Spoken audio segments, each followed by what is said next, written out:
When I moved into the new apartment, I was thrilled. It was small but cozy, with large windows that let in plenty of sunlight. The landlord told me it had been vacant for over a year, so I was lucky to get it at such a great price. I thought it was just a coincidence. The first few days were perfect.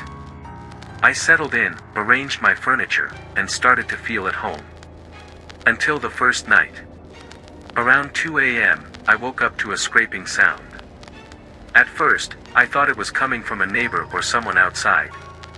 But the sound grew louder, closer, as if someone was moving furniture inside my apartment.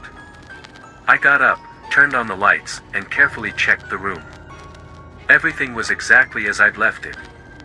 I convinced myself it was a dream and went back to bed. The next night, the sound came again. This time, I got up and noticed that my coffee table was not where I'd left it. The shelf I had straightened the day before was now slightly tilted. I told myself it was nothing, but a cold sense of dread kept me awake until dawn. By the third night, things got worse. I didn't just hear scraping, I heard faint footsteps, like someone was walking barefoot on the floor. I called the police, certain someone had broken in. 2 officers came and searched the apartment thoroughly. "There's no one here," one of them said. "Are you sure you locked the door?" the other asked. "Of course," I replied, but then I noticed the lock on the door was broken. "Probably just a coincidence," the officer said. "Someone might have tried to break in but couldn't." They suggested changing the locks and left. But I knew this wasn't a coincidence.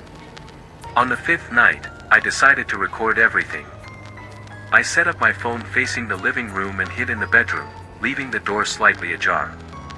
The sound started, as always, around 2 a.m. scraping, followed by soft footsteps.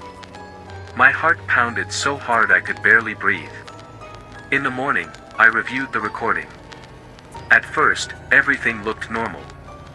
But then the coffee table began to move, slowly, just a few centimeters.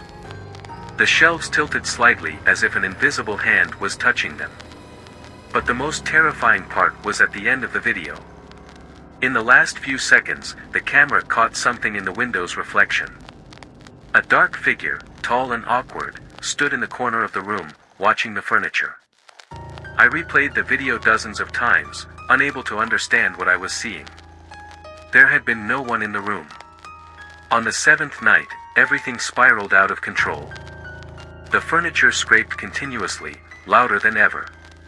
Desperate, I shouted. "What do you want?" The scraping stopped. And then, in the silence, I heard a whisper. Low and drawn out. "Not you." I froze, trying to make sense of it. When I walked into the living room, I saw the furniture completely rearranged. In the center of the room was a chair, and on it lay an old black book. I had never seen the book before. When I opened it, I saw my name written dozens of times, along with a date. Tomorrow's. I didn't stay to find out what it meant. I fled the apartment, leaving everything behind. But it didn't end there. Last night, in my new place, I woke up to a familiar sound. The scraping of furniture. And then, the same whisper. "Now you."